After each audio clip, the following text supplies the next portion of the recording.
Morning, everyone, and it's great. In a little over a week, our churches will be fully opened, and our schedules for the three parishes will be the same as it was for before this pandemic began.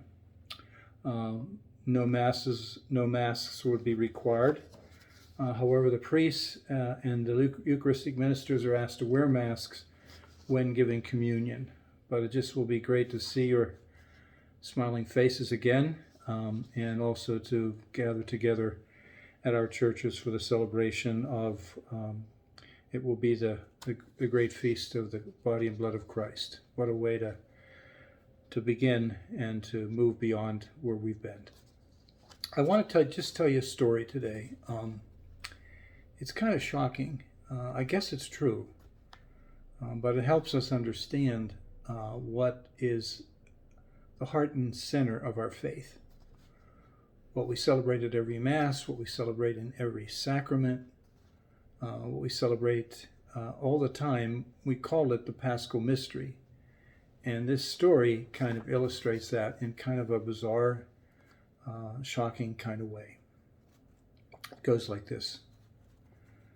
Once upon a time, there was a pastor who, when he finished his sermon, he said, "I'd like to introduce you to a boyhood friend of mine who I have loved over the years and I have such a great respect for. And I'd like him to come to the pulpit tonight and say a few words, if he would." With that, an elderly man stepped up to the pulpit and began to speak. Once upon a time, a father, his son, and a friend of his son's were sailing off the Pacific coast. A fast approaching storm blocked any attempt to get back to the shore.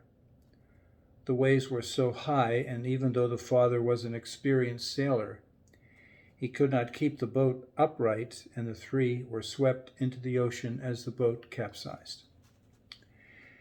The old man hesitated for a moment, making eye contact with two teenagers who were, for the first time since the service began, looking somewhat interested in the story. And the aged minister continued. Grabbing a rescue line, the father had to make a most excruciating decision of his life. To which boy he would throw the other end of the lifeline. He only had seconds to make the decision, and the father knew that his son was a believer in Jesus and a good Christian, and he also knew that his son's friend was not, and was living a sinful life. The agony of his decision could not be matched by the torrent of the waves. And finally, as the father yelled out, "I love you, son," he threw out the lifeline to his son's friend.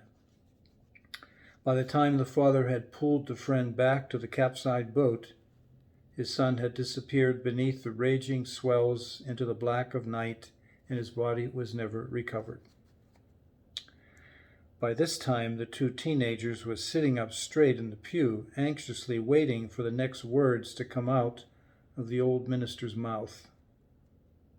The father, he continued, knew his son would step into eternity with Jesus, but he could not bear the thought of his son's friend stepping into eternity without Jesus. Therefore, he sacrificed his son to save the soul of his friend.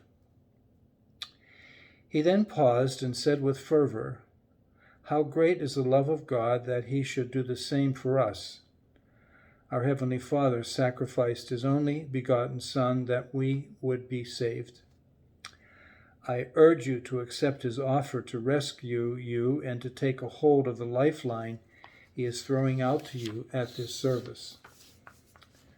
With that, the old man turned and sat back down in his chair as silence filled the room.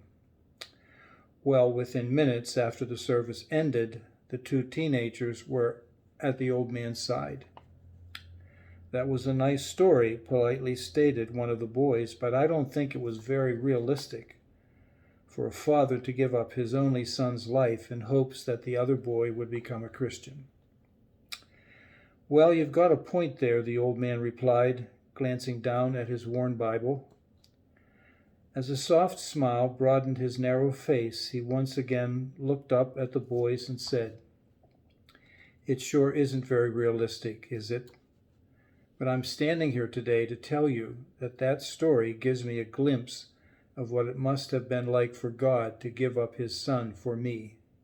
You see, I was that father, and your pastor over there, he's my son's friend." God bless you and have a good day.